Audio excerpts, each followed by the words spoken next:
திருவிக நகர் தொகுதியில ஒரு பெரிய சம்பவம் நடந்திருக்கு. என்ன சம்பவம் நடந்தது? என்ன சம்பவம் நடந்தது? பதட்டப்படாதீங்க. இது ஆம்பளைங்க சமாச்சாரம் கிடையாது. ஆம்பளைங்க சமாச்சாரம், பொம்பளைங்க சமாச்சாரம். பொம்பளைங்க எல்லாமே இப்ப அவங்களுக்குள்ள அடிச்சுக்கிட்டாங்க. அவங்களுக்குள்ள அடிச்சுக்கிட்டாங்களா? மேயர் பெருசா இல்ல எம்எல்ஏ பெருசா அப்படின்ற ஒரு போட்டா போட்டி வந்திருக்கு.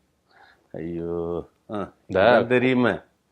ஆமா, இந்த இது இந்த விளக்கு ஏத்துனதுல மெழுகுவத்தி கொடுக்கல, அப்புறம் இந்த இது ரிப்பனை கட் பண்ணது. இது பொம்பளைங்க கொலையடி சண்டை, புரியுதுங்களா? ரெண்டும் வந்து ஒன்னு எம்எல்ஏவும் ஒன்னு மேயராகவும் இருக்கிறதுனால தான் இந்த கொலையடி சண்டை வெளியில தெரியுது.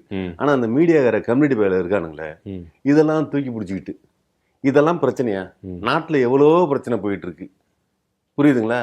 இது ரெண்டு பொம்பளைய வச்சு ஒரு இடத்துல ரெண்டு பொம்பளைங்க குடித்து நடத்த முடியுமா? ரெண்டு பொம்பளைங்க ஒன்னா உட்காந்தாவே அந்த இடத்துல பிரச்சனைன்னு ஊருக்கு தெரியுமா தெரியாது?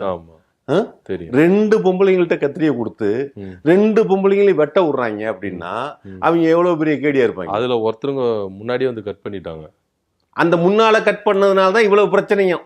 ஓஹோ, அதை ஒண்ணுமே சொல்ல மாட்டேங்கிறான். ஆமா, புரியுதா?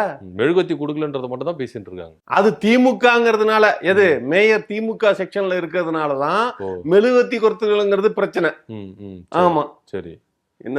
ஆனா இவங்க வந்து தானே முன்னாடி சிசர் கட் பண்ணாங்க, டிவிக்கு எம்எல்ஏ.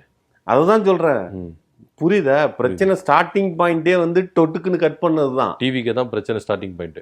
அப்புறம் பாக்கலையா? இதெல்லாம் உட்காந்து தெளிவா பாத்தீங்கன்னா சரி, ஓகே.